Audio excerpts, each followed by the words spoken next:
Come on, hit it, yeah. The champ is on the mic. Struggles ongoing, but I know the battle is the Lord's. Though tears are overflowing, yet my faith remains. In hope I'm pressing onward. No matter what I face, I rise. His spirit leads me on all the way. Lord, I pray, help me say every day that I wake, I will praise you. Every breath that I take, Lord, I will praise you. My daily motion, I'm moving forward. My daily motion, I'm going higher. My daily motion, I'm moving forward. My daily motion, I'm going higher.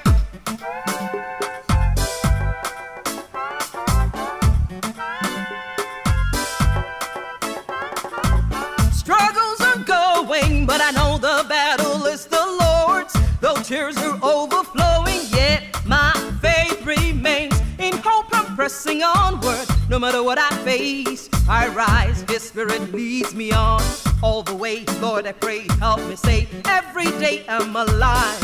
I will praise you every way while I can. I will praise you. My daily motion, I'm moving forward. My daily motion, I'm going higher. My daily motion, I'm moving forward. My daily motion, I'm going higher. Are you ready? Yeah. Are you with me? Yeah. Are you ready? Are you with me? Are you ready? Yeah. Are you ready? Yeah. Are you ready? Yeah. Let's go. I owe my life to you. I rest upon your word. That's right. Your joy alone, my strength. I'm right on track. In you I have my peace, the rock that never fails. I pour my love on you. I know you're in control. I'm singing and dancing and praising, moving, 'cause my Lord is good. Rejoicing, progressing. I'm shouting, God is good. Hey, I'm standing under the rock. Hey, I know my God's in control. I hail, I hail, I hail, I hail, I hail, I hail, I hail, I hail, I hail, I hail, I hail. I talk to the Lord, I walk with the Lord. I stand by the word of the Lamb of God. I talk to the Lord, I walk with the Lord. I stand by the word of the Lamb of God. This is my daily motion. It's guidance gives me higher. This is my daily motion. It's guidance gives me forward. This is my daily motion. It's guidance gives me higher. My daily motion. I'm moving forward. My daily motion. I'm going higher. My daily motion. I'm moving forward. My daily motion. I'm going higher. My daily motion. I'm moving forward. My daily motion. I am going higher. My daily motion. I'm moving forward. My daily motion. I'm going higher.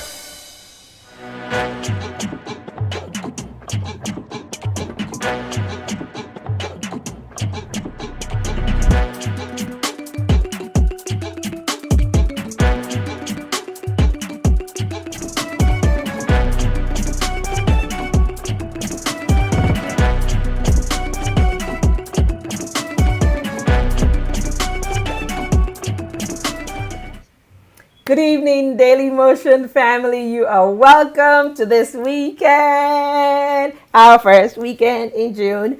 I am Dr. Olayemi Champion Odushola. This is the Daily Motion Haven of Love. It is where we come together as people of faith and we talk about real issues without the facade and without the judgment.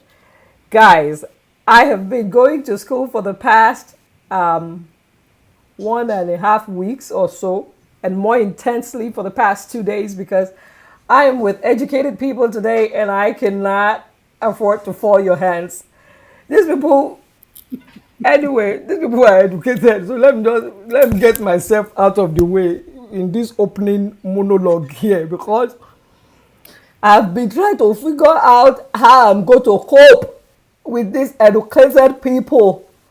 But don't worry, you will support me with your energy.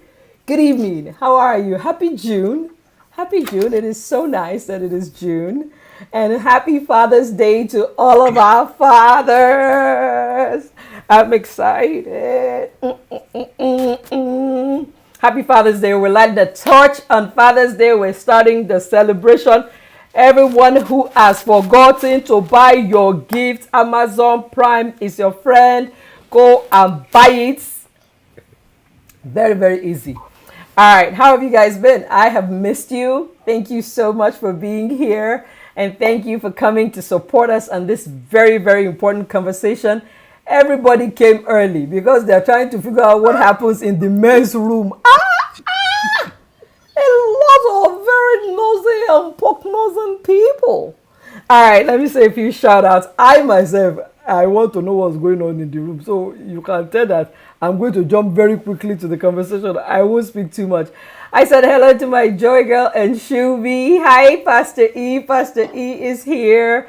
Hi, Ayo. How are you? Dr. Femi is in the house.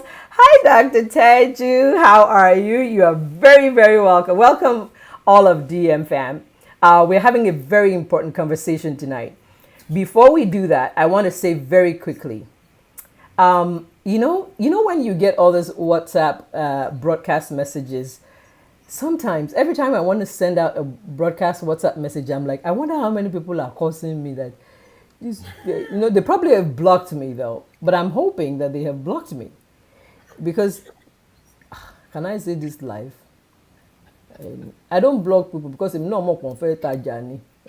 On tajani. So I don't usually block people, but I'm hoping that the people who are causing me are just not causing me like twice a month. I only send out things really twice a month, or sometimes when I'm led to do so, randomly. But there's this thing that WhatsApp has now, and it's a community where you can like build a community. So I'm hoping to build a community that is DM Haven of Love, so that this Daily Motion is live will only go to people who actually log on.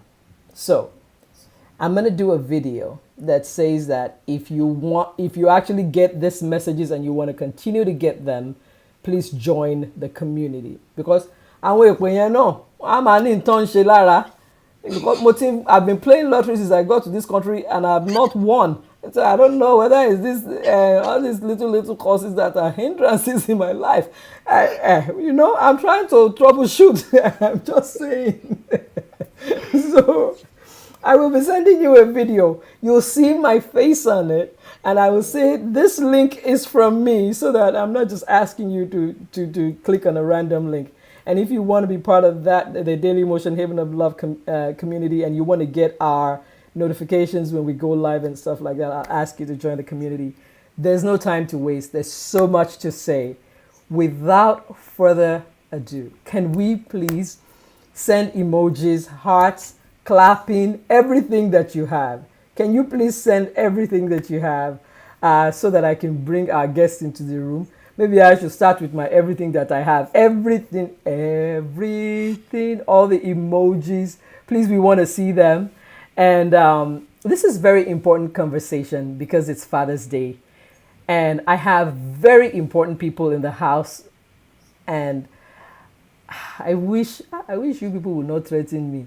Because if you didn't threaten me, I would have talked about each of them for 10 minutes each. I would have bet, okay, you will threaten me, it's okay, don't worry, I will not talk for 10 minutes each.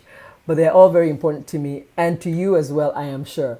But please meet our panelists, our guests, our wisdom endowed fathers, brothers, uncles, friends, nephews, godfathers, teachers, coaches, nephews to some people, husbands, boyfriends, fiancés to some, finances to some, finances to all of us. We collect their money. Yes.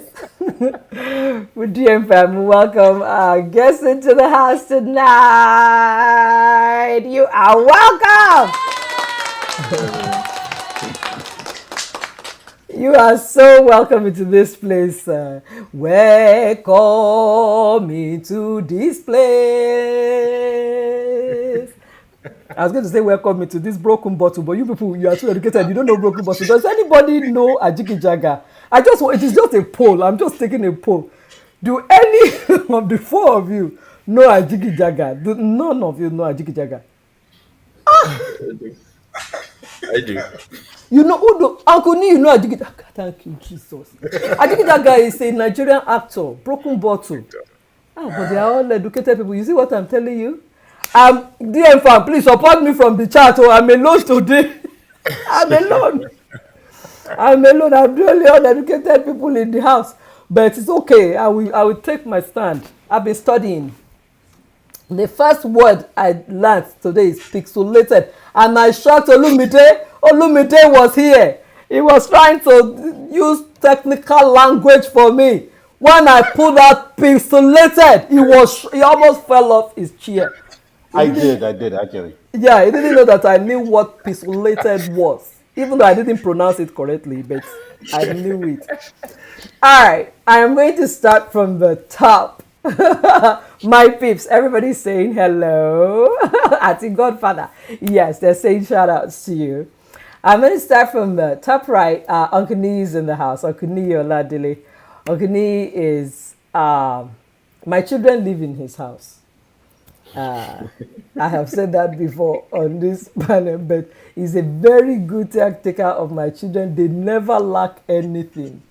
Uncle Nee is such a pleasant soul, very gentle, very prayerful, very nice. I disturb him all the time, and I said that he was. I know that if you were at the Daily Motion premiere, he was very helpful with our Daily Motion website, and he keeps pushing me to do websites. He's been pushing me to do website for about 5 years. I said, Uncle Nee,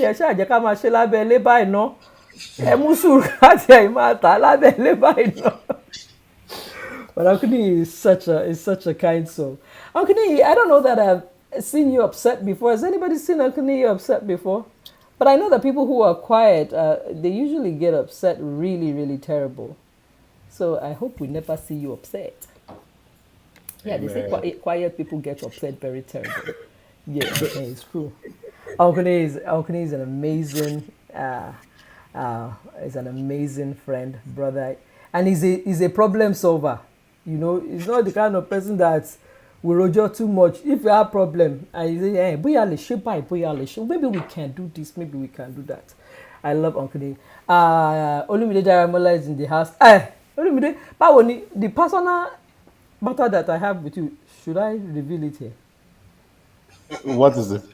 This is the first I'm hearing of it. I know, it's not the first two. Olumide is the first you are hearing. The matter we discussed last week. Or Mimi, yeah, that's another story. Okay, so we should leave it inside the family. Okay, we should leave it. You see, he's scared. He's very scared. Olumide is here. Olumide is very dear to my heart. Olumide and Kemi, very dear to my heart. They left us here, she and Kemi, to go to Ileolora. But to God be the glory. As you can see, we are still here. And we are still standing. God sent us ahead of you. So we're waiting for you. To still come? Yeah, he sent us ahead of you. So we're waiting for you people. It's the paper. As soon as you people say you are going to fight for us, you have not fight for us. That is true. Texas has a different set of rules. So, once you fight for us, Texas over country, so you have to be careful. Once you fight for us, we will be there. Olumide from choir days. Everybody that is connected to me through the choir is there. I cheat. You know, the strong cord of tribe of Levi will never break. So I'm always constantly getting accused, but it's okay. Even God knows that I cannot deny it. It's okay. I can't lie. Yes, I love them more. Yes, and there's nothing you can do. Yes, you can sue me to court. Yeah, that's okay. It's okay. They are just so wonderful. They remember me. They send me money. Even though the money is for the children, but the children never get it. I mean, they will get it when they go to college. Yeah. No, the intent is to gather it over time, Over time. so it appreciates, and then you give Thank, it to them one thank, time. thank you. Thank you. But we get it with interest. Thank you. Hey, thank you. With interest. Thank you so much for keeping it. Thank you so much. And I neglected to mention that Bimbo and I visit each other accidentally. But when we visit each other accidentally, even though we live 6 minutes apart, it's like 2 hours. We have accidental visits. When our children come to visit each other, when they come to pick up, it's 2 hours. The pickup is like 2 hours. Just lovely. And that is the beginning of our conversation actually tonight, is that those visits I have with Bimbo are like therapy for me, and I don't know if our men have those. Uncle Olu. Uncle Olu is like a steady state of assurance. If he's sitting down, you can just you can remain calm because you think that everything is in control. He doesn't fret, he doesn't run around.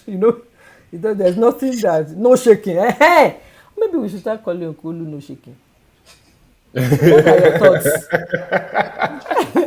Let's ask Sister Teddy first. I think so because Uncle Olu is always so it just looks like there's no need to run around like okay what like somebody that would look like okay what is it okay yeah so this way and that way.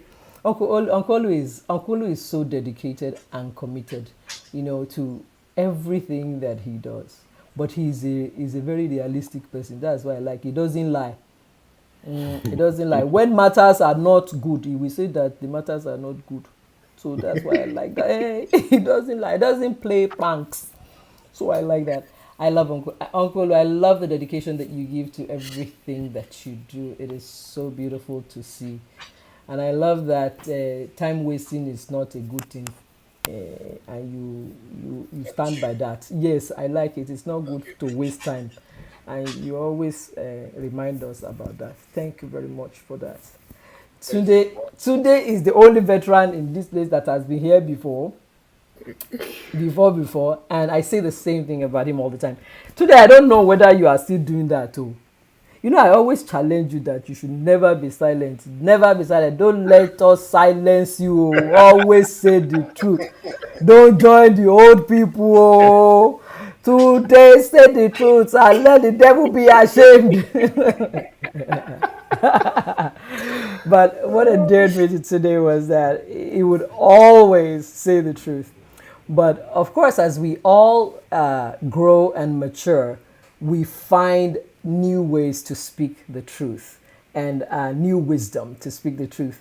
And as I have come to find out, Tunde has gained new wisdom in speaking the truth. He speaks the truth in parables now. I hung out with him 2 weeks ago or maybe 3 weeks ago or something, and now he's speaking the truth in parables, just like Jesus. So that's how Jesus spoke the truth in the Bible.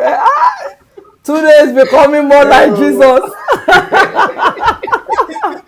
No, I love Tunde because he challenges the status quo.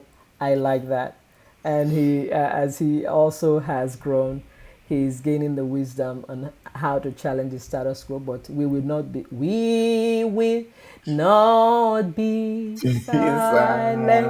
I love it. Anyway, I have talked too much, and there's so much to say. Thank you, DM fam, for being here and for just hanging out with my shenanigans. We have a lot to talk about. Hi, Mommy Stella. It's nice to see you. Hi, Daddy Theo. It's nice to see you. Hi, Ngozi. It's nice to see you. Welcome back to the social life of the world. Hi, Afito.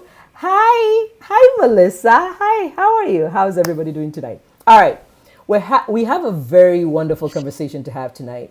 Happy Father's Day to all the men in the world. And I want to celebrate you.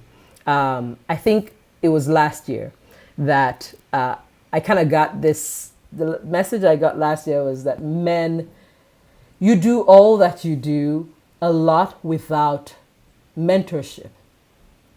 the things that you learn to do as men, as young adults, as boys, as fathers, as husbands.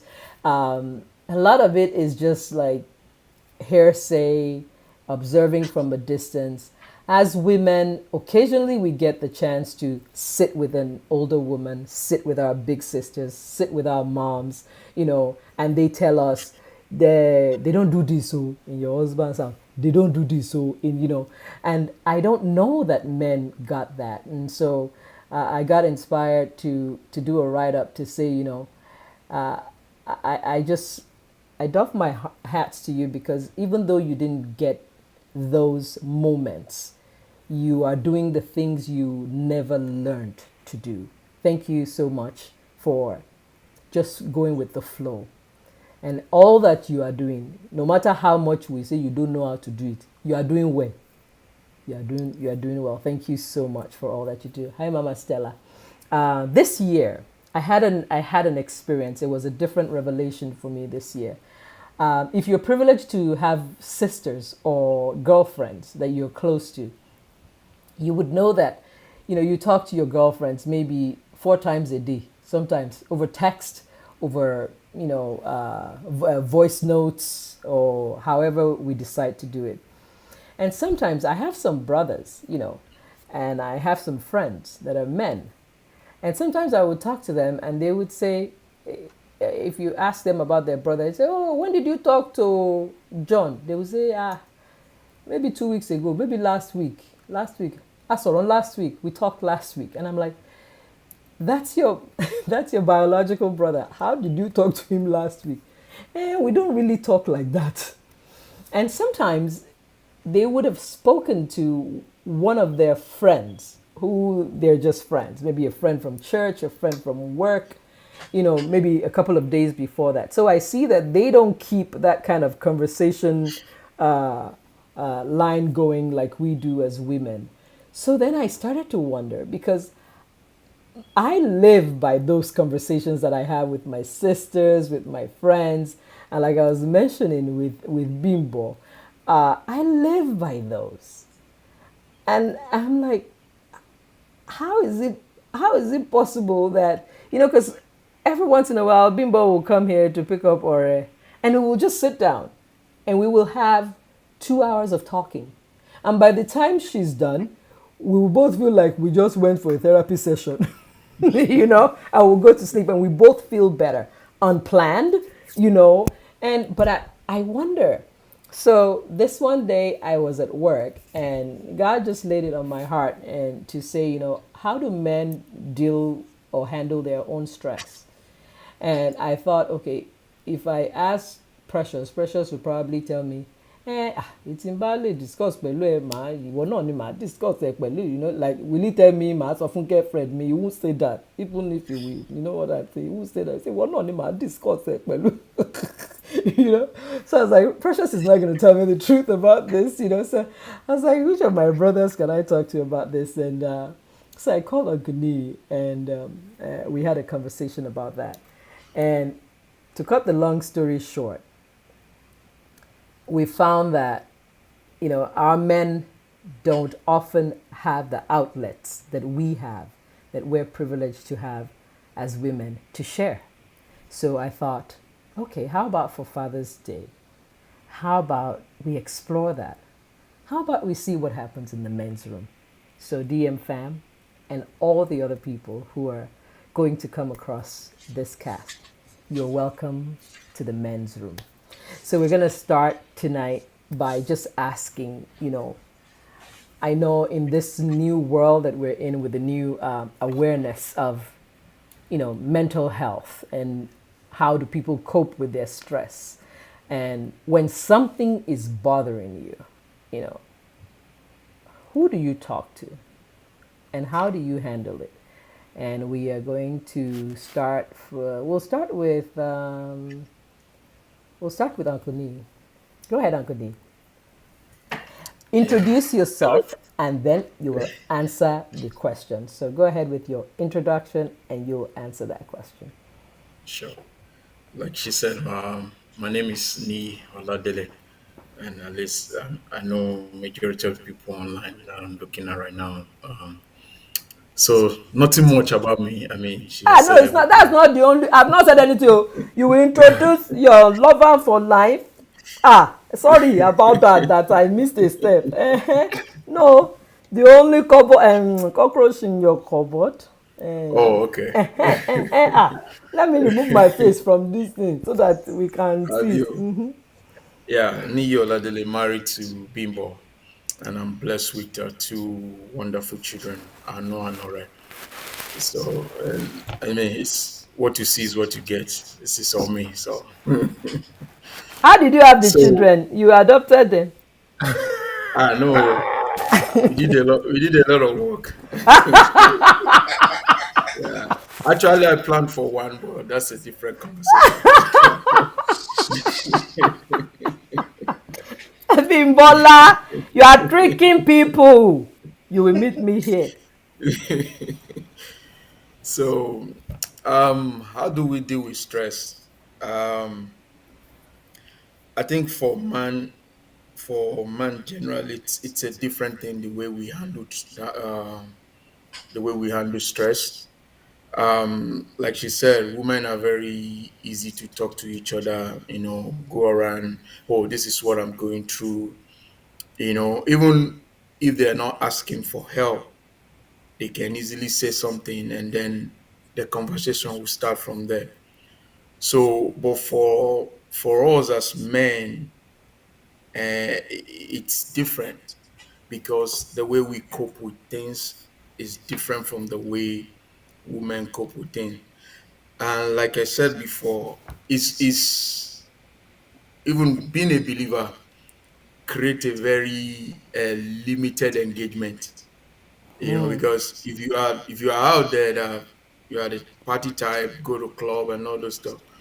By the time you go out in the club, take two bottle of alcohol and things like that, nobody need to force anything out of your mouth. It will come out, it will flow out easily. But for being a Christian, it can be a tough one. And so for me, one of the ways that I've handled stress is that sometimes when I'm really bothered with something, that's when you see me writing stuff on the little note. I have sticker notes. That's because I'm a kind of visual person. I Oh. like to put those things down. So I put it on a sticker note and try to step back and start analyzing things based on that situation. And sometimes taking that little step back and look at things again help out. And sometimes if you see me in that mode carrying all this little sticker, you'll be like, what's wrong with this guy? But but that's a way for me to cope with that situation at that time. And doing that, sometimes I see things in a kind of different way, and maybe solution can come out from there. But sometimes it's not always like that too. And if I pass that stage and nothing is coming out for me, the next I move to my next stage, which is I can just go for a walk. And in my walk, I do some crazy stuff, and I'll explain what I mean by that. Sometimes I have my earpiece on, either I'm listening to music, I sing to that music aloud, you know, just to bring those burdens and everything, just to bring it down. And if you were walking by me at that time, you might like, what's wrong with this guy? But it's a way of me diffusing whatever is bothering me. And it has helped. Sometimes I pray also too during that. If I'm not listening to music, I pray. And sometimes in between those exercise, uh, I've found solutions. I've found a way to kind of bring all the tension that I put on myself at that time. I try to put, because really some of those things that we get bothered about and get worried about as things sometimes that even we ourselves don't have control over them. It's just a matter of what's going on at that time, and for us taking time out to really analyze it. And I've come to a point in my life that things that I don't have control over, I tend to release it to God. You know, trying to find peace in that to release it to God. And that doesn't mean that I'm careless, but I just believe that I try all my effort, I'm not gonna solve it. So let me kuku release it to the one who can help me out in the process. And I've I've doing that sometimes have helped me.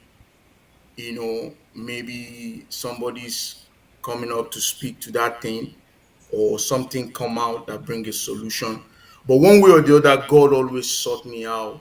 I mean, based my experience now, so God have always sought me out, during that process. Something might just come up and we change things around, and things like that.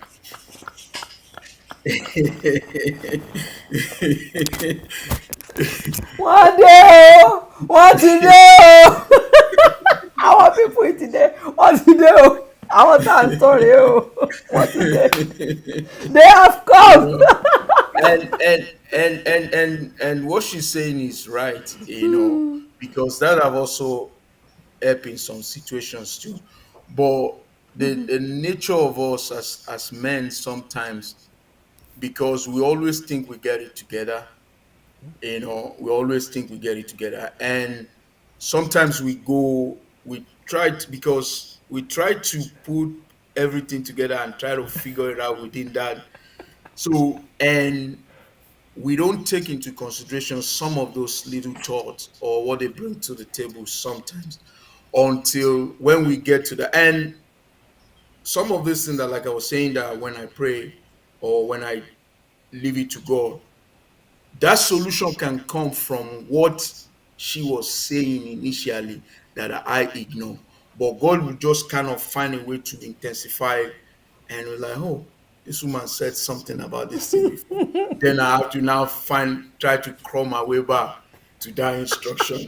And then it'll be at the end of That is, the if anyone is driving and has not been able to read the comments, that is to say, oh, when you're low, is what we are.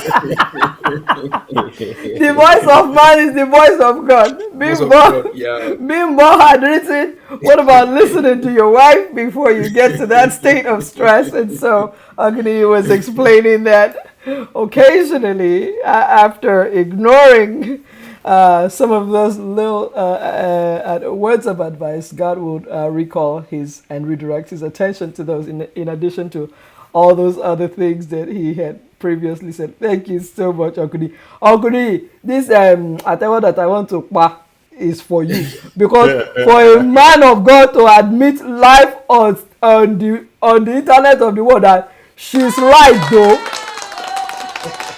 that in fact, what of man no.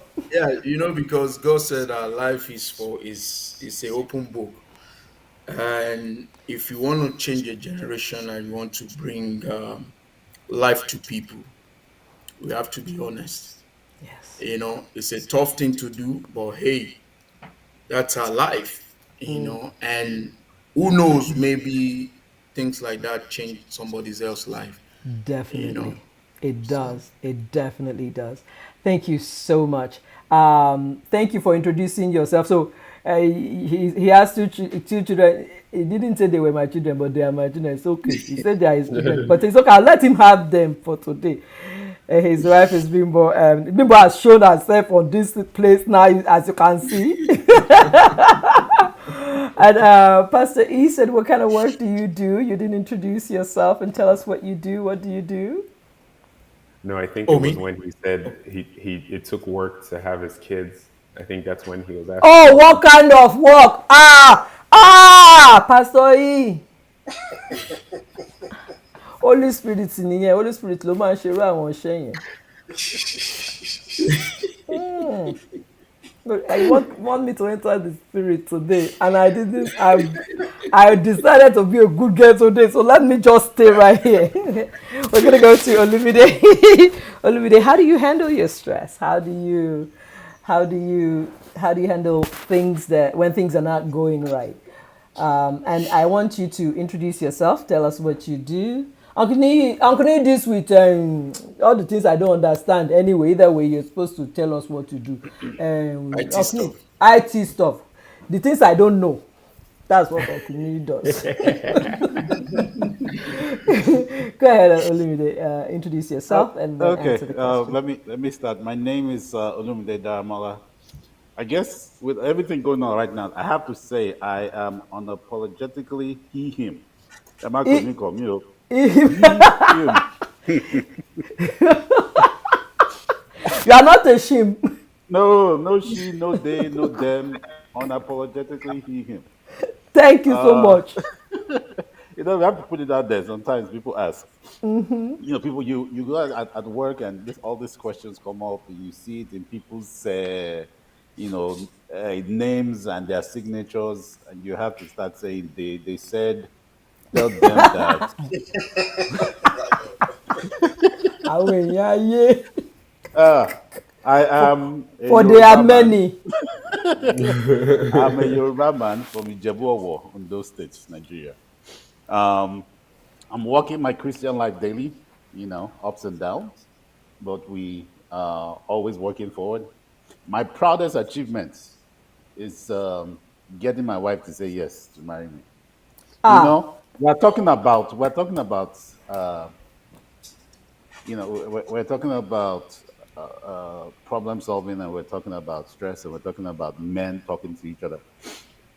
My dad and I never really had a very talkative relationship. It was more of a business-like relationship, right? And my dad never really, you know, gave a lot of advice. As long as things were going well from a business standpoint, right? Everything is fine. Everybody move on, right?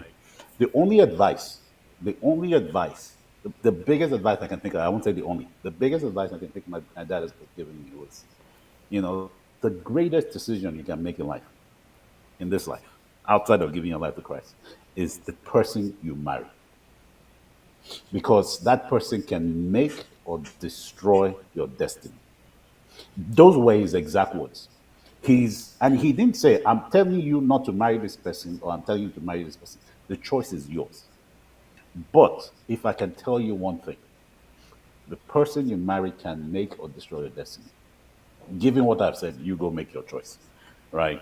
And I can honestly say, 14 years of marriage, 2 boys, I am living proof that I've married somebody that has helped me, you know, reach my destiny and continue to move towards that. You asked the question, what do we do? Professionally, I guess I work for Microsoft, director of Microsoft, strategy and planning. What does strategy mean? Who really knows? Yeah, you know, but Ntan that's so what I no do. ni kò yé wa. But that's what I do. Now to your question, how do we manage? Kẹ́mi ó káre wo tonight màá rán Olúmídé sí ẹ. I will send him to you. Kí wọ́n náà dáhùn o. I will send him to you. Fún nǹkan sir, good job.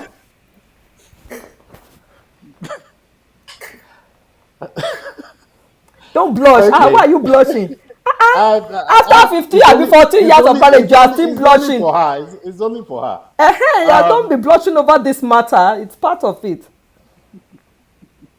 So how do we manage stress? How do I manage stress? Right. I think for men generally it's different, and I think we have to look internally. Personally, I'm an introvert. I'm more of an intuitive kind of person.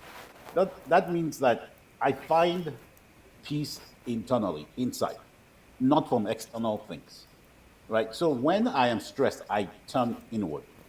Right. And if I add that to my intuitive nature, which is more like I take information in and look at the big picture, not individual pieces of information and trying to slice and dice them. I look at the big picture and I say to myself, for example, if I'm stressed at work or things are happening at home, I say, what is important right now? I have a team and I tell my team at work when things are tough, and I literally told this to my boss. So we're not, I work at Microsoft, I used to work at Samsung. We're not saving lives, we're not medical doctors. So what you can do today is what you do. Tomorrow has another problem of its own. Let's take care of that tomorrow, right? So what I mean by that is that I just look internally and say, okay, what is it that I can do? What am I solving for, right? Take it one step at a time. Um, like what Brani said, right? Handling stress for me is things that I do, and it depends on the kind of stress, right? I work out. First of all, I'll say self care. Self care is to me is very important. Now, do I eat right? No, but I compensate by going to the gym 4 times, 5 times a week, and I get up super early to do that. If I don't do it in the morning, I don't get to it. 2, 3 days I don't work out, I start to feel very lethargic, right? So I do work out 4 or 5 times a week. Sleep is important to me, right? Sleep, my Kemi knows, right? Once I go out, right, to the light of day, right? I do enjoy massages, right? I work out a lot. Uh, I always try to listen to positive, affirmative music, like Brani said. I do go for walks and listen to music. I listen to podcasts. I take information in. The other thing I like to do is I like to watch movies. It's called what it is, right? And I like to watch movies that take my mind away from psychological things. Like, no one is going to watch Avengers to say that they are thinking about life. It's not, right? No one is going to watch Spider Man and saying that, the problem this boy has is something else. Right? It doesn't happen that way. So those are the kind of things that take my mind off of it, right? And I do have friends, very few friends, very, very few friends that I have built trust with over time, and we have gone through different things that I go to. They're not my siblings. I left home. Everybody here probably did this. We went to secondary school when we were young. When I was 9, they shipped me to a military school. As soon as I finished, I came to the United States. I didn't see my family for 4.5 years. Not my dad, not my siblings, not my parents. Right? So I've been by myself for a very long time. So I rarely talk to my brother. You say, oh, you didn't talk to your brother last week. I haven't spoken to my brother in about 2 months. But when we do talk, we download and then until the next 2 months, or else unless something else happens, right? But I do have a few friends that I talk to, that we've been through stuff together, and I know his temperament. He knows mine. When we talk and we communicate, and even unspoken things are said, even in that in that communication, that very few of them, I count them on a hand, are the people I go to when I have challenges. And again, it depends on the kind of challenge, right? There's relationship stuff, there's financial things I need to talk to somebody about, there's investment opportunities I need to talk to about, there's kid stuff I need to talk to you about, right? I go to different folks for that. Um, Men, we are natural solvers. We tend to think we are. Honestly, when we as men see ourselves, especially in a relationship setting with our spouses, we want to be we don't want to be a burden on anybody. We honestly don't want to be a burden on anybody, on our kids, on our family, our parents. So when you go talk to somebody else as a guy, you are releasing your burden on that guy. And you look at it and you sit there and I say, do I want this guy releasing his burden on me? I have enough of my own. So when we talk, unless they are very close people, we don't open up because I don't want to release my burden on you. I have a spouse for that. And Ah, even my spouse, there's only so much I want to say to her, or I do say to her, because my job is to make sure that you feel like you're in a home that you want to come to and things are going well. Like I said, I look at the big picture. So when I think about the things, the smaller things or the lower priority things, If it's things that I can overlook, I let it go. If it's things that are not meat, I let it go. Yes, over time things start to develop. Then you start to figure out how to bring those up so that they don't become festers and boils, right? But a lot of things that we argue about, that we used to argue about, a lot of things that we talk about that I said were burdens and we don't, they're not big things. So we let it go. Let me stop there. I'm gonna thank you so much for that. You said something that's quite interesting to me, and I will maybe come back to that once we get through this round of questions. Is that you actually try not to release your burdens onto other people, and sometimes including your spouses as well.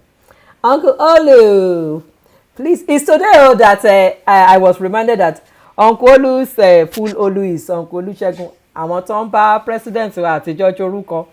Ẹ bá mi kí wọn specially. Uncle Olu is married to my sister, Dr. Teju. Very, very special couple. I enjoy your relationship. It's very beautiful to watch. I'm a human being and a married woman. So when I say I enjoy your relationship, I know exactly what I'm saying. I don't say you don't fight. I know you fight. But I enjoy your relationship. Thank you very much. Go ahead, Uncle Olu, and introduce yourself to us and then answer the question that we are all chiming into. Well, thank you for having me on Daily Motion. I feel a privilege being here. So again, as my name is Olu Adesina. I'm married to Teju. We have two teenagers, 13 and 17, and that comes with its own challenges. Actually, I think both me and social media have said a lot of what I was going to say.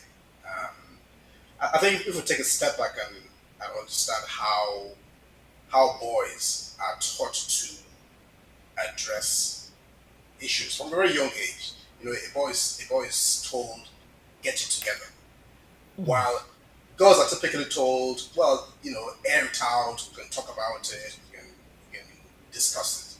But from a young age, boys are, I think, like Olumide mentioned, boys are taught not to burden people with what's on their minds, and so we kind of grew up with that philosophy, not to burden people with what's on our minds. We try to solve those problems ourselves, and so that's the approach that men typically take. And if we go back to the history of men and women, so women would typically be the nurturers. They would be the ones who would be taking care of children, socializing. That's why it's easy for women to always talk to people. I mean, I don't know about you, but if you have gone out with another couple, maybe a double date, people you haven't met before, maybe you know them very, very vaguely. You will find out that the women can find a lot to say to each other. The men, not so much, maybe a few words here and there that might discuss one or two things, but the women, they can get to like a house on fire. And so they're able to communicate very quickly. But for men, it's different. And so I think the way most men approach dealing with stress is that you try to almost like go through a flow chart of what the issue is. Is it a big issue? Yes or no. If it's not a big issue, I don't worry about it. What is the issue? Is it, like Olumide mentioned, is it marital? Is it financial? Is it to do with work? You then begin to iterate through your list of people that you speak to, that you have a relationship. Because again, you don't want to.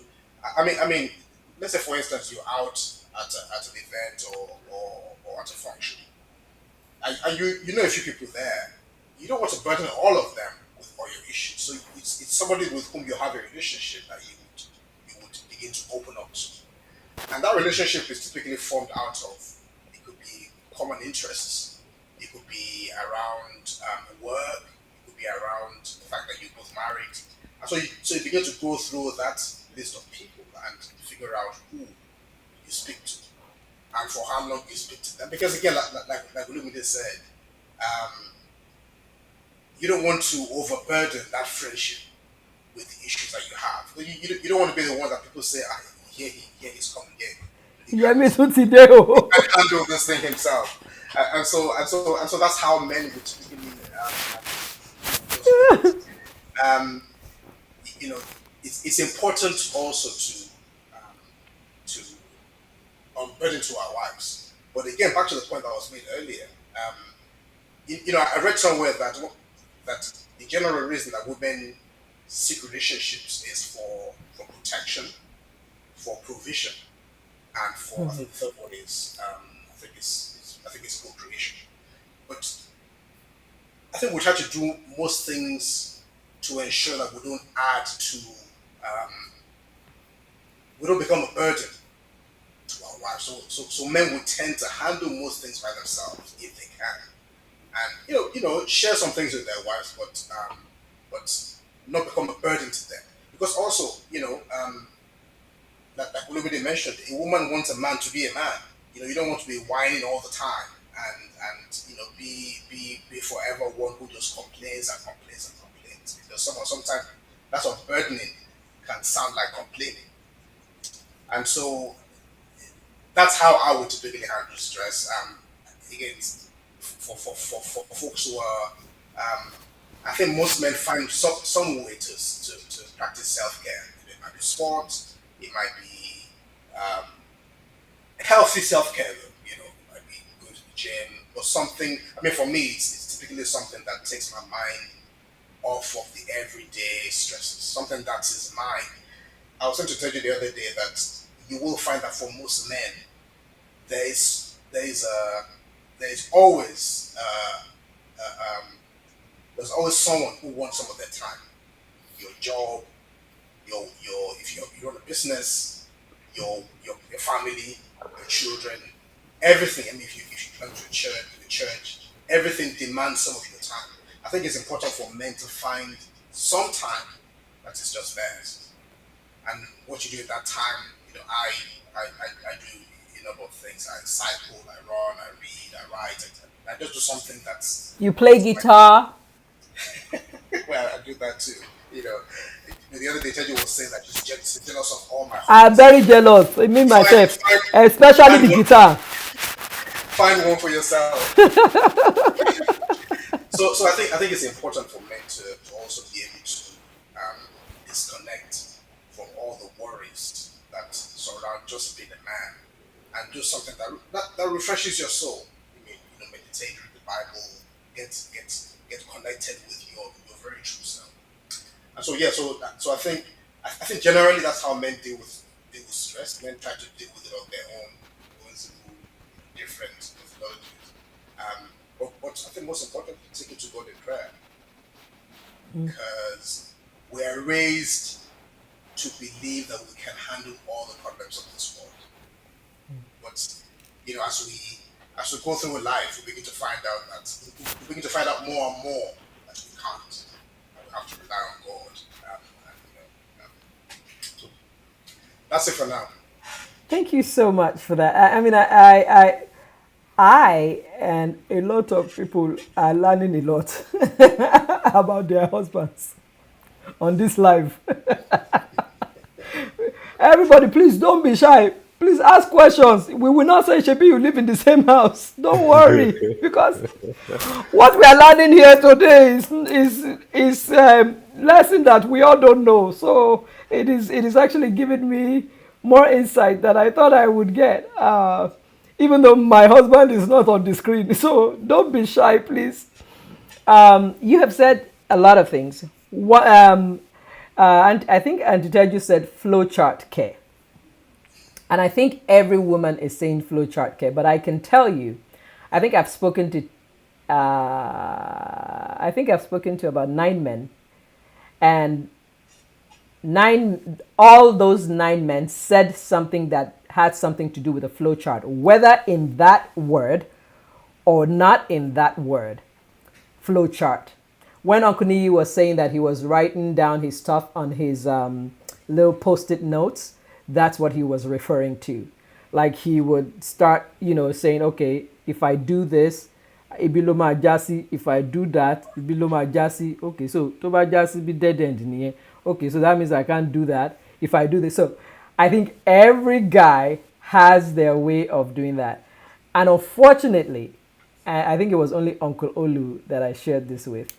My mind, and if maybe my sisters and some of my friends would know this that are close to me.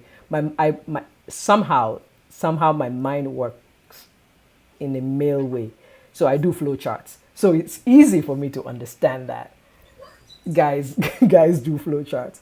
But yeah, that's how it is, and it makes things very easy. Sometimes ọ̀rọ̀ yẹn ò le, kò fi bẹ́ẹ̀ le. It's either one way or the other. Especially if you're somebody that is in medicine. Most of our algorithms for treatment of certain things is very easy. Is hepatitis A, is there antibody? No antibody, go this way. Antibody, go this way. It's very easy. Eventually, you come to what the treatment is going to be. And I think this is one thing that we women don't always have. And so we continue to whine about the same thing over and over again. And it can sometimes make the communication between men and women a little frustrating. Because say as a woman, I'll go to Precious and I'll say, this woman, I don't think she likes me. The other day, I went to, we were working together. I did this and she did like this. I did this. After a while, one day you say, hey, stop going there. Why are you still going there? Like, it's very easy. This woman does not like you. Stop going there. Follow this flow chart this way. You know what I mean? So, but for us women, because we're not following the flow chart, we just want to keep cycling. However, for in certain situations, it might not work that way, because if we follow flow chart all the time in Koma Baje, things will spoil. There are sometimes some extracurricular, extenuating, unseen, some relationships that we have to keep, that we sometimes cannot always just focus on the flow charts. And I think that was what, then there's also, what is the English I'm looking for? Intuition. There's some things women know by intuition that are not on the flow chart. So women, sometimes you tell us something and by intuition, we know that the answer is not on the flow chart. Listen to me. But the men are saying, and at the end of the day, you will come back and find out that the answer was not on the flow chart. So somehow between both of us, we have the answer. But it's very nice to kind of like find that everybody has their system. It's eye-opening. I'm glad we're having this conversation. Tunde, go ahead, introduce yourself and talk to us about how you handle it. Well, my name is Tunde Agwade. No kids, so I guess that's that about that. That is your introduction. Abi? You say it as if it is instead of, my dear, instead of you to be celebrating, my dear, you are the richest man on earth right now. Say it. Kids are expensive, emotionally, physically, biologically. Yes. They drain your pelvic area. I concur. Bladder problems. Mentally. Yeah, that's why I'm like, I don't know what, I was like, okay, that's a lot that all the other guys have unpacked there. So. Yeah, living the life of a movie star. Oh my goodness. But yeah, no, that's pretty much it. I have to agree. I think I do also have flow charts. My flow chart is very, very simple. It's what can I do about this thing now? Can I do anything about it to change the outcome now? Does it matter what I do? The outcome is going to be the outcome. Is it what it is? And do I need to just move on from what that outcome is and plan from there? And then that's what I do. The other thing is I always go by prevention is better than cure, right? So I try to think about things ahead. This is a very, very, very, very simplistic example, but I want to walk from here somewhere do I use this side of the street or do I use the other side of the street? If I can see on the other side of the street that there's a big puddle and jumping that puddle is going to stress me out, I stay where I am and just keep going. That's the same way with relationships and things like that. One thing that actually really helps me is I am able to watch soccer whenever I want to watch soccer. I love Arsenal Football Club, and one of the examples That I will have soon is, change, oh. Enjoy no, it for now. Indeed. Could change, there, man.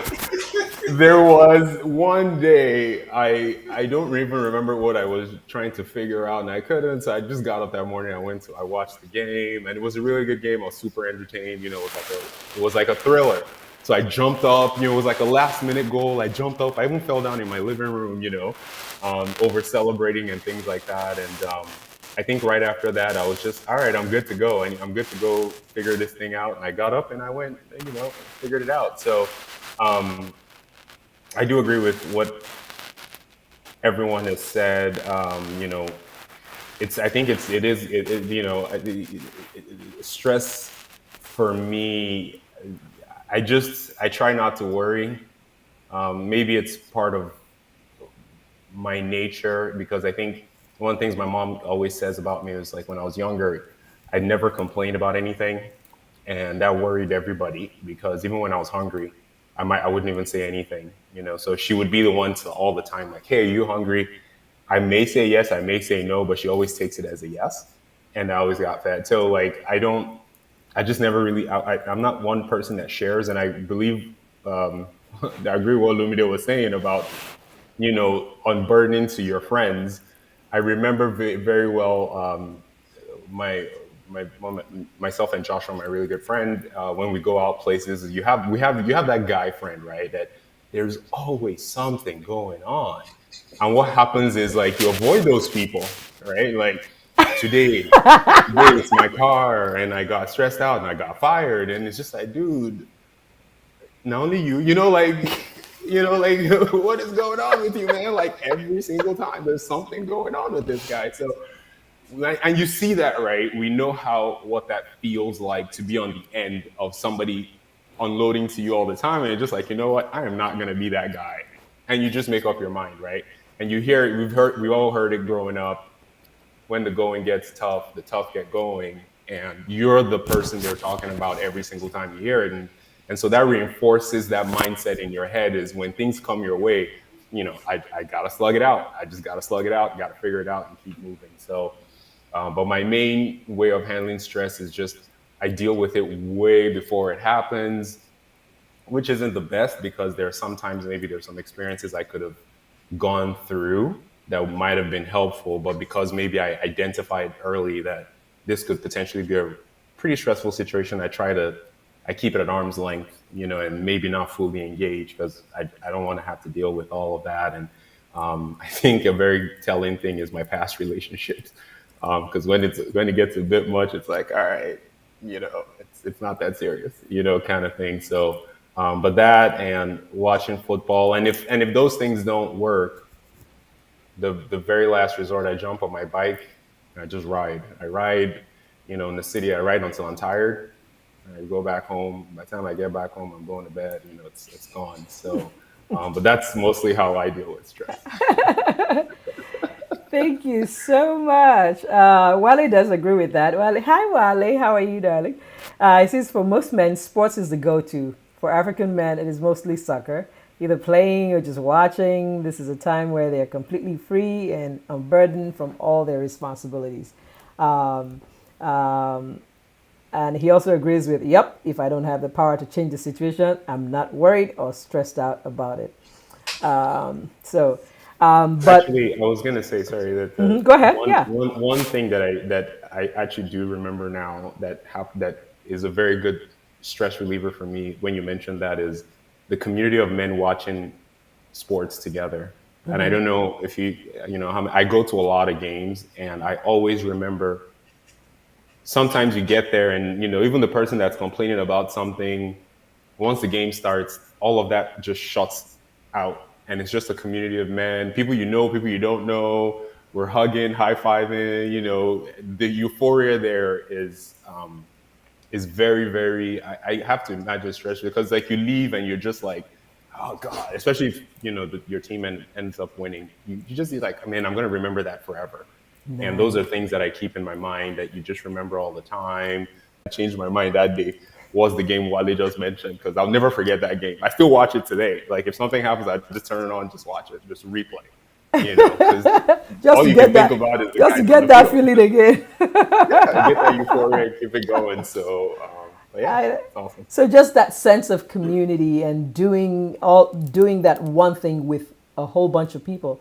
I guess that's well, sports is a different thing, but I think some people who don't go to church, when they talk about us who go to church, they sometimes describe it as all of you are just getting group therapy. I think is what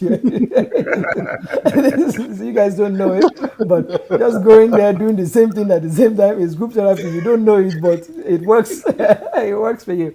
I love it. Let me. Can I add something real quick? Yes, please. I think as men, we are very competitive with each other. And I think we've been nurtured in a way to see our value as men in terms of how we show up, how we succeed, especially as men looking at the man next to you and subconsciously telling ourselves, I'm better than you, right? And when you go talk to that man, that in your head, or even that man is seeing you and saying, this guy is in a better position than me, subconscious, and you go and tell him your problems, in your mind, you've automatically adjusted that scale.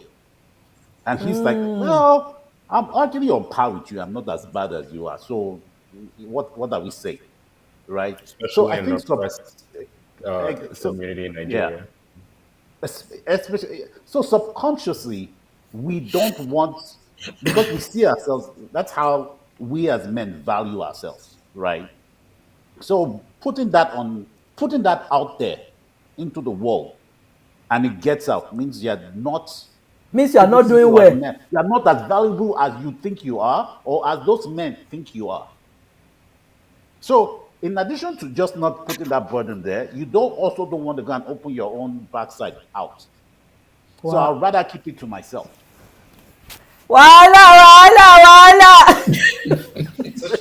So just to add to that comment, I think we mentioned before that is I think Akolu, go ahead. I'm so sorry. yeah, I think in men's relationship there's always a thought about power and the power Yeah. differential and status. We don't think about it like that, but I think Olumide kind of makes it visual. That we're always thinking about a kind of pecking order in our relationships. So if you're always the one who is always whining about A, B, C, or D, then it makes you Less less self-important. in the eyes of your peers. The other point I wanted to point out was I think the way that we often deal with stress is to possibly escape from the stress itself, even if it's for a brief period of time. But that escape allows us to probably recalibrate. Even if you're in the company of people and you're not talking, the fact that you're performing a group activity together helps you to in some way review your mind. recalibrate. Yeah. I mean, think about earlier I mentioned the origins of how men and women behave. So women were the ones who were back in the caves with the children and socializing. The men were out hunting. In their hunting, they probably weren't speaking much to each other, but they were hunting alongside each other. And but that activity gave them a sense of community without even speaking to each other. And so, I think many of the ways that we deal with stress is to attempt to escape from the present. But even in that escaping, there's a way that those activities allow us to reset in a way. Is that why married men are always trying to escape from their wives?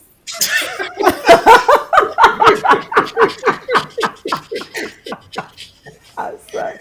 I'm so sorry. I just have to be bad. There's so many things I want to get to, and I am. It's like I'm like a little kid in a store. I just want to pursue so many things. One big question. Um, anyone in the chat, are you? Does it feel like you are listening to Revelation? Do you feel like that? I just want to know. Just say yes or no, because it's like my eyes are opening to so many things. I feel that way. I just want to know if anybody else is feeling that way. Now that we've learned a few things about how you think about these things, one important question: do you think it is working? The way you deal with stress, do you think it's working? I I'll think you'd let. have to. Yeah, go ahead. Go ahead. Yeah, go ahead. Oh no, sorry. I was gonna say I think you'd have to. It'll depend on what that individual has for their measure of success, right? If it's working, am I where I want to be? In terms of whether it's financial, whether it's have a wife and kids and a home and a car. To some people, the bar is I don't want to say very low because that's a difficult thing to do when you're like, well, I'm still married, so must be working, right? Or and Right. I'm not speaking for married men because I'm not married, but I'm not speaking for married men, but like it could be something like that where you're thinking, I still have my wits about me.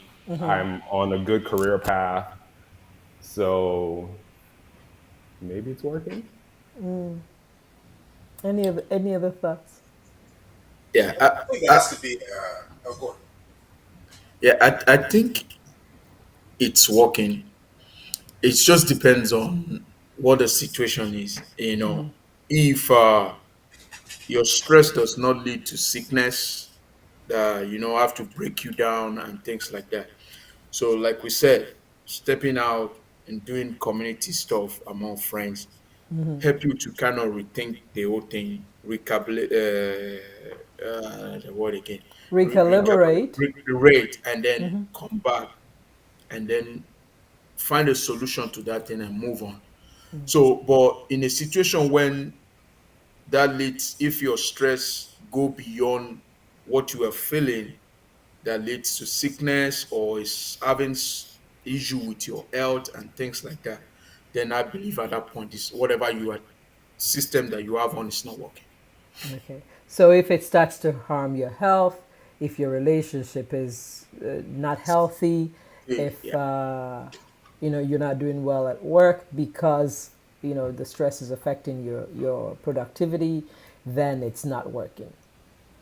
I saw Lumide nodding at some things that Uncle Neo was saying. Yeah, I think I think both Tunde and Bernie said it's like it depends what it is, what the stress is, and what's causing it, right? The number one stressors for men typically is finance because we are just wired to be providers, right?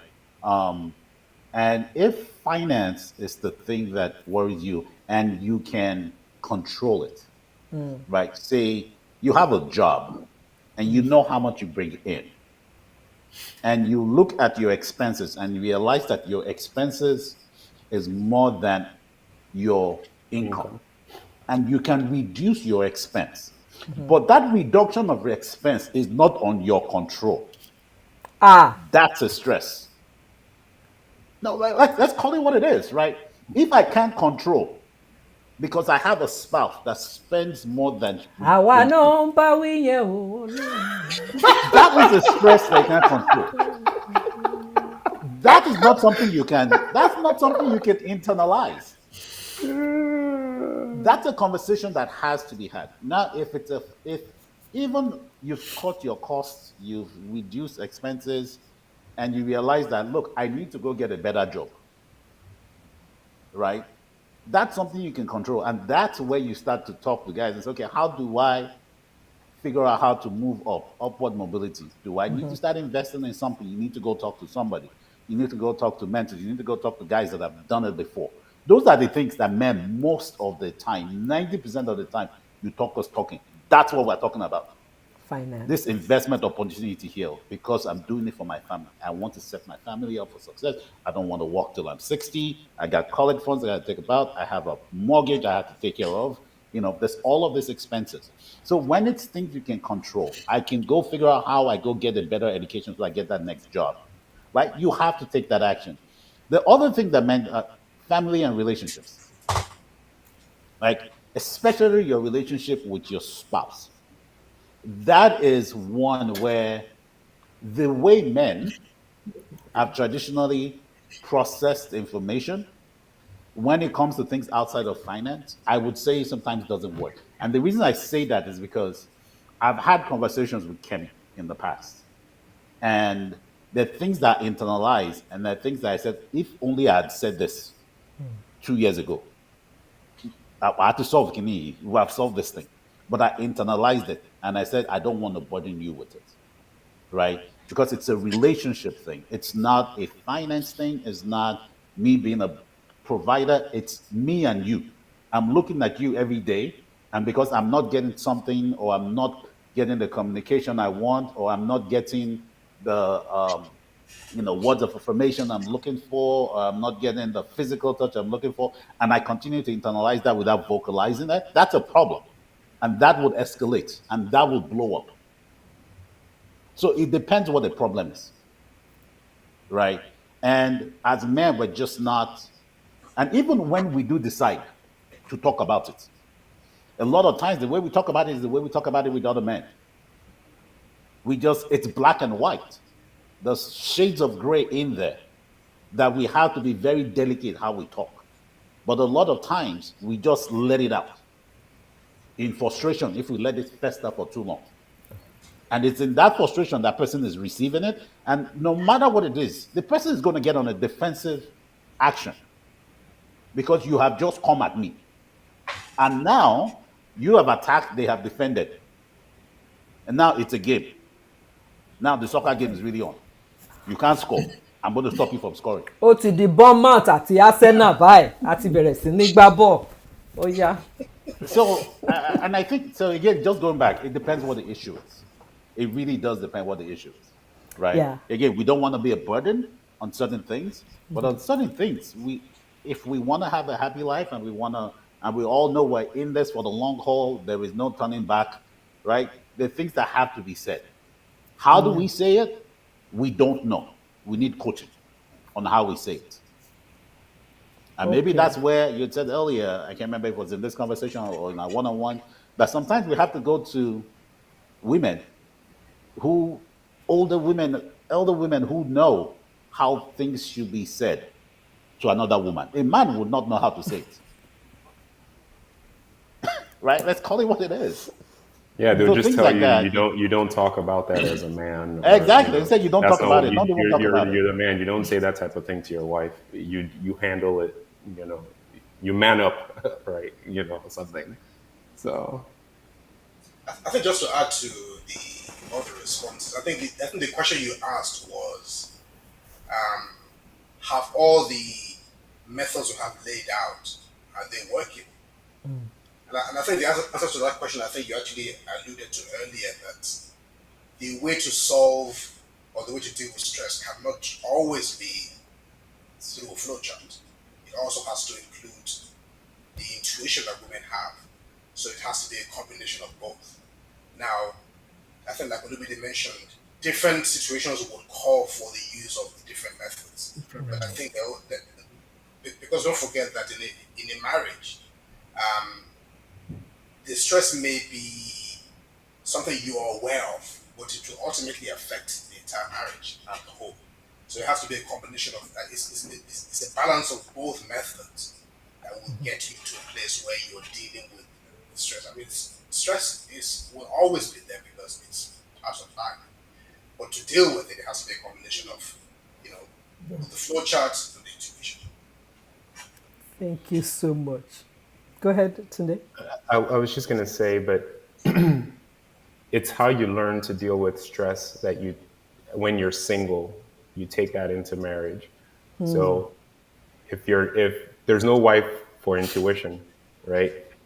If you're not someone that's close to your mom in that sense where you can have that type of conversation, you take that from your mom, or you don't have that kind of relationship with another woman where you can get that intuition bit, all you have, I think, like we were saying, is other men, and it's typically what the other men tell you. You just go with that. So as you were saying that about like relationships, I was just thinking, where do I get my own intuition thing from? And yeah, I don't know. That's not maybe that's not even a thing for single guys. It's not a thing you think about. You make your decisions and you live with it, right? Like however it goes, you live with it. But I think to Olumide's point, like financially, that financial bit, that's probably it's the most stress. It's the number one stressor. But at the same time, it's the one thing where men feel like we're equipped to attack, and we're okay attacking it however we attack it, unless it's not working and then you take it to somebody else. But for everything else, I don't know that men necessarily pay attention to stress in that way. Maybe more so now, but I think in the past, I don't think men have necessarily, if it's not financial, then it must not cause you stress. I think that's essentially how it goes, unless it's a woman in a toxic relationship or something. I don't know, but I think for the most part, if it's not financial, you don't really think of stress in that way, and it's until it starts to take a toll physically and people start, hey, you're losing all your hair. Are you okay? And then maybe you start thinking about it too, like, okay, maybe something's going on that I'm not really thinking about, like, oh, I'm seeing wrinkles, people start making comments and you're like, dude, are you eating? Are you okay? And then you start to realize, okay, well, I'm doing well on the money side, but it looks like I'm stressed out about something else that I'm not even thinking about at all. So I think it's but you may not be thinking about it. Your spouse may be thinking about it, and that can be a source of stress at the home. I mean, the reason why finances can become something that's stressful is because a man feels the need to provide, and a woman, and in a home, the home needs to be provided for. So that's why it's always an obvious. Yeah. But there are many other stresses in the home that we mean. It's not as if we don't pay attention to them, but they're there. We may not categorize them as the most stressful, but they will rear their heads in the home. Well, right. I agree, and that's what I'm saying. I think as someone that's not in a marriage and someone that's in a marriage, the finance part is a shared stress about the same level, even when you're single, right? Because if you're looking to get married, then it's a stress because you want to make sure you have enough to provide when that time comes. If you're not thinking about marriage, then you're probably thinking, I want to buy this car. Like to what Olumide was saying, right? I see someone that's driving. I see Brock Peter driving that G-Wag, right? I want that. And then to get there. Bọ́dà Peter ló ń cause gbogbo problem gbogbo wa. Bọ́dà Peter ẹ̀yin lè ń cause gbogbo problem. This Chicago yo. Is the reason I'm not sleeping. Okay, so we will attack that later. Yeah, no, but that's all I was saying. Like, yes, that finance is a shared stress, whether you're single or you're married as a man. I think when you're single, though, everything else that's a stressor, when you're single, you're not. I don't know that men are very sensitive to those things. It's typically the finance part because you feel like if that is settled, everything else flows from there. If I have money, I'll probably be more relaxed. I'll probably this, I'll probably that. So you can afford to be stressed about it. But everything else, it's like, it's you just It's secondary. It's secondary. Yeah. I think I get that from the mindset of a single person. There's so much going on in the chat. In fact, thank you so much, guys. There's so much going on. First of all, bend down low. PI, you said you were driving. Are you still driving? And I was typing to you, not thinking that you cannot be reading and driving. How are you, Danin? Where are you driving to? Hello, I'm very happy you are here. That's what I typed. That I'm very glad that you are here. How are you? I hope you have been enjoying. She typed to Olumide when Olumide said that I say he. She said, "Are you sure you are a he?" We saw all of that. I think he's very sure because he made it a point to introduce himself as a he, his pronoun. Anyway, and Sister Teju, after you finish all that spiel of how you deal with stress, Sister Teju was still asking you, Olu, Dickin, even she call you Dickin, she didn't even call you Olu. She said, yes, though, but Dickinolu, how do you deal with stress? She still asked, after the whole story that you told, you say you drive bicycle, you say you play guitar, you say, even me that I don't usually listen to things with my ADHD, I listen to what you said, but she still asks. So I think after we finish this cast, you will still have to explain it, because that means that all of your thesis was not accepted.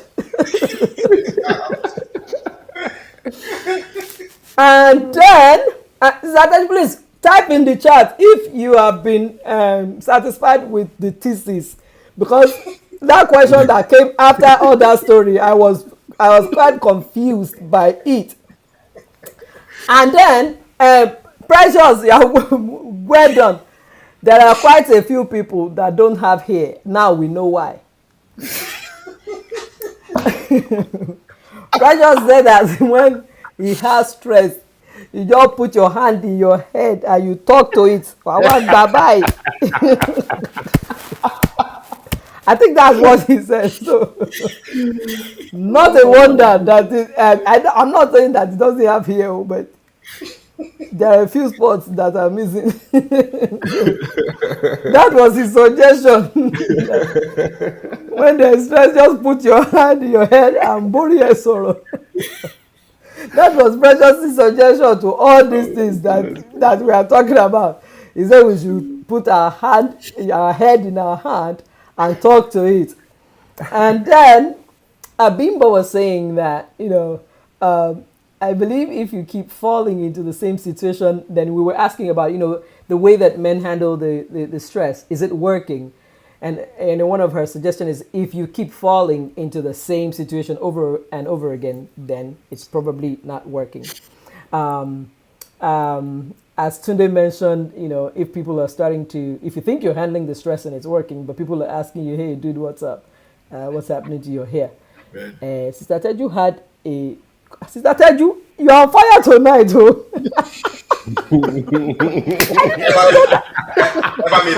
I didn't even know that she was this funny. Help me back now, please. She said, Olu, your hair is gone. We should talk. Yeah, we should talk to you, Teju.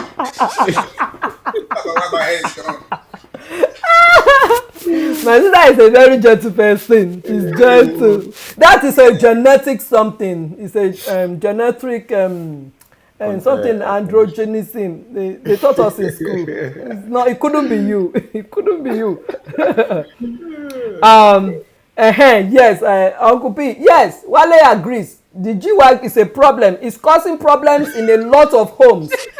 Listen, the Lord is speaking. Problem, we drive inside this. Wait, let me hold on. Let me receive what I'm receiving right now. Oh, speak, Lord. Don't let him bring it to my house. That would be too much. That would be too much. He should bring it. Okay. But what about Sister Lara? She will support him. Okay, well, if you say so, I'm only your servant.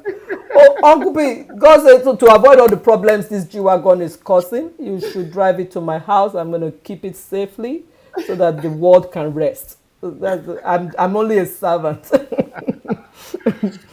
Hi, Elvis Ndoko. How are you? Good evening. Very, very nice to have you here. Thank you so much for being here. All right.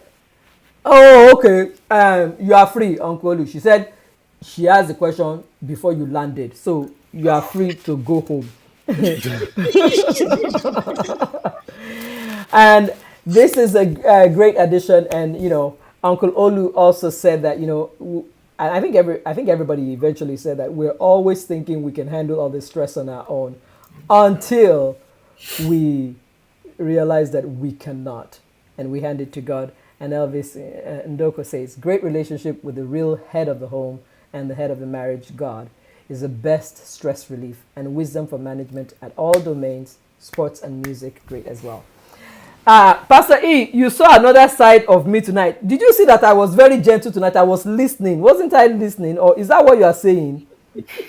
I hope that's what you are saying, no, because, because me, I was listening. I was thinking I was listening tonight, but clarify yourself, Pastor E.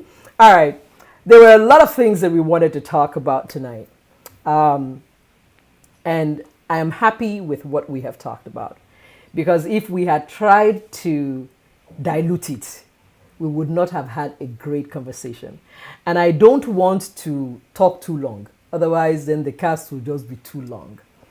One important thing, though, that I think we should not leave the cast without talking about is, my joy girl, you did say something about what if the source of the stress is not money, and the source of the stress is sex. The sex is always the source of stress, especially in a marital relationship.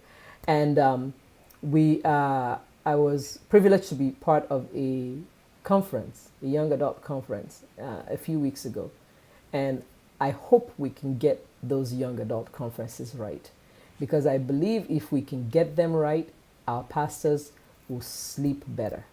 So I think that is where we should be dealing with these issues, because sometimes by the time we get married, it's like having the education after the exam is already finished.